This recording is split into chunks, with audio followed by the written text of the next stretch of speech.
It's time for Fridays in the Field, brought to you by FNBO, the Great Big Small Bank.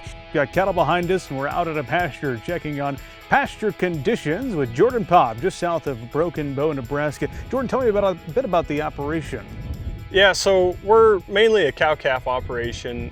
We do raise some corn and soybeans, haze some alfalfa, sorghum sudan grass, and we do have some cover crops that we've used the last couple of years.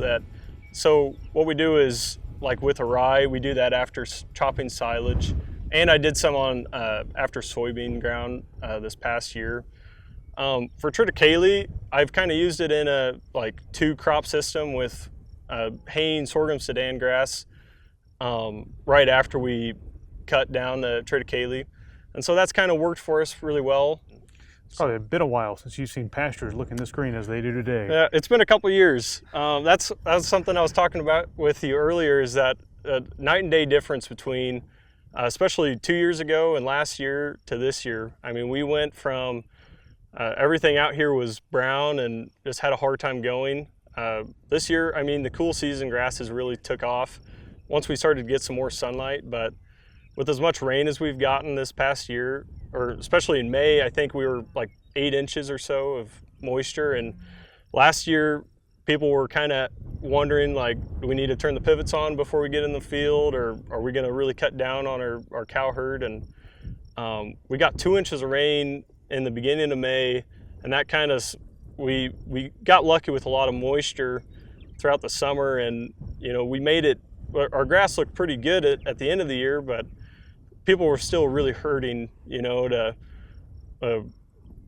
just a lot of pasture health concerning. And so this year has been a really good rebuilding year for pasture.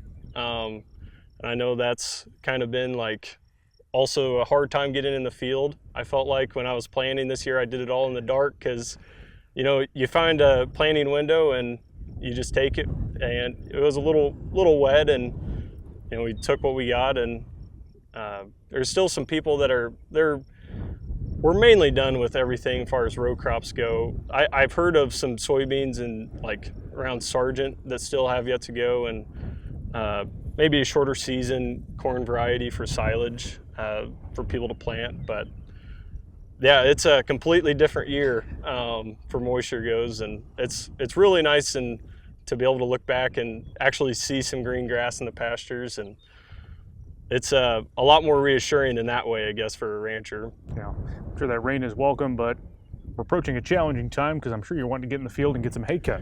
Yeah, and I think we probably would have cut our alfalfa probably a good week ago. It's been ready, and just I know some around Ansley have cut their hay down, and unfortunately have got it rained on, and I don't know, it's one issue versus the next, and depends on what your attitude is. And I think we're a lot better off, but we still also have to have a lot of rain throughout the summer. And kind of describe your soil type, where you're at here. I guess you're not technically yet in the sand hills, but have to imagine you've got some sandy soils at least in places.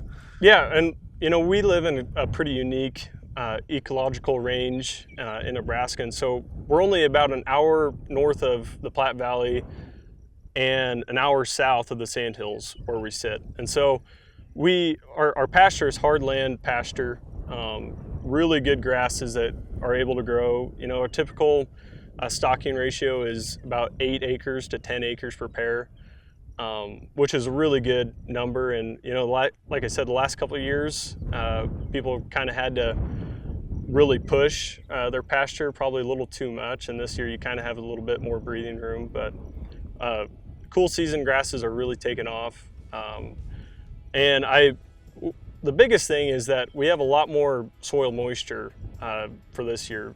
Over the winter, we did get some adequate snowfall, and I felt a lot more comfortable going into planting and going in or taking cows into pasture. But then, yeah, as soon as those April and May, we kind of recovered our subsurface moisture levels, and we're a lot better off.